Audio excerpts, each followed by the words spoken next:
Bonjour, nous verrons aujourd'hui la définition de cette deuxième définition concernant la coulpe vaniteuse. Comme cette coulpe vaniteuse dépend de la coulpe vitale, je reviens une seconde sur la coulpe vitale pour bien réexpliquer un petit point qui peut-être n'avait pas été clair. Alors, voilà, la coulpe vitale peut être aussi appelée culpabilité essentielle, d'où le mot coulpe. C'était l'approche que Paul Diel avait donnée tout à fait initialement, puis petit à petit sa pensée a évolué, ce que je comprends tout à fait pour avoir fait ce travail de recherche. Au début, on donne les grandes lignes et puis en avançant, on précise sa pensée, on revient, on devient de plus en plus précis. Et dans le sens où c'est une culpabilité essentielle, eh bien, elle est une souffrance vitale. Elle est une souffrance vitale parce que, excusez-moi, voilà, elle est une souffrance vitale au même titre qu'une souffrance organique. Mais pour comprendre mieux encore, il faut comprendre que cela vient d'une insuffisance naturelle. L'homme n'est pas encore complètement terminé. Il a encore donc des, comment dirais-je, des insuffisances, un peu comme un enfant qui n'est pas complètement développé, qui n'est pas encore complètement devenu adulte, il a un peu des insuffisances. Et cette insuffisance, cette incapacité d'adaptation parfaite. D'un autre côté, si l'adaptation était parfaite au monde extérieur, eh bien, nous n'aurions plus le sentiment de vivre parce que nous n'aurions plus d'attente.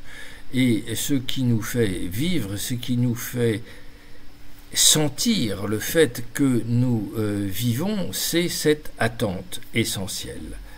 Et l'interprétativité subjective, de la même façon, nous empêche d'atteindre cette adaptation parfaite parce que nous ne comprenons pas le monde qui nous entoure, nous l'interprétons. Alors comme on l'interprète, eh bien, on ne peut pas coller, si je puis dire, à ce monde extérieur, et cette interprétativité subjective, et ce, à cause du fait que notre cerveau ne peut pas à la fois traiter l'information extérieure de façon instantanée et réfléchir, eh bien, ce petit décalage nous suivra toute notre vie, et on ne pourra pas l'effacer. Hein.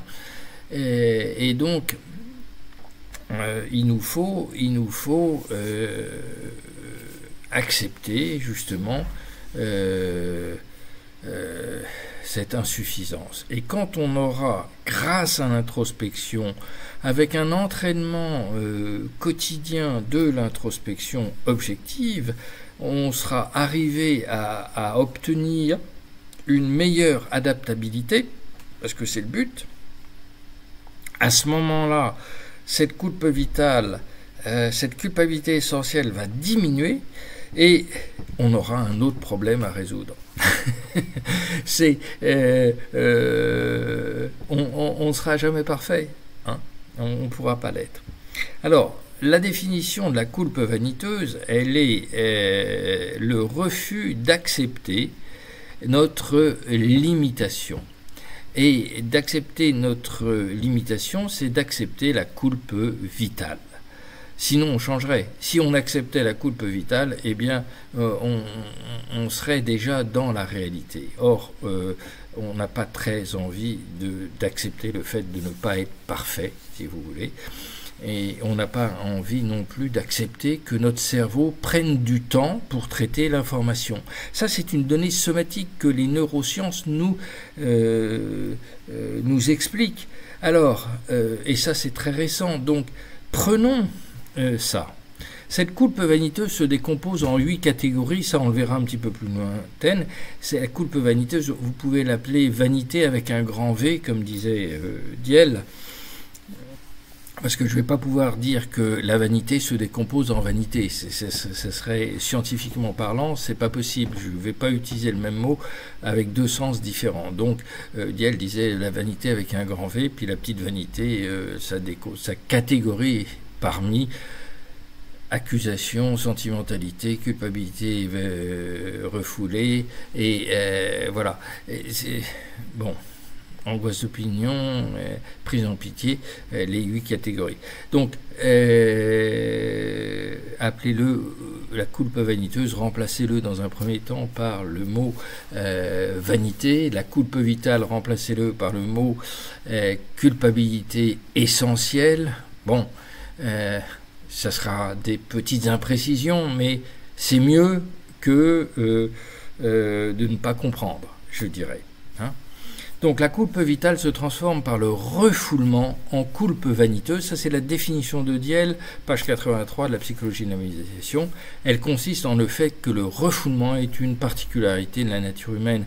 Donc, de la même façon, Diel nous explique que c'est normal d'être vaniteux. Hein, c'est normal. Il faut accepter que nous sommes vaniteux. Ça, c'est difficile pour le nerveux. Le banaliser, il s'en fout un petit peu, mais il est quand même vaniteux. et malgré tous les banalisés que j'ai pu rencontrer, je me suis toujours rendu compte qu'ils étaient finalement quelque part des nerveux et des gens insatisfaits du sens de la vie. Et finalement, l'argent, le luxe, la luxure n'a jamais comblé ce problème et répondu à ce problème. Et la banalisation est peut-être très tentante, mais elle ne rend pas, elle n'apporte pas de joie intérieure, c'est-à-dire de satisfaction profonde à nous. Voilà pour cette deuxième définition, et je vous laisse réfléchir à ça.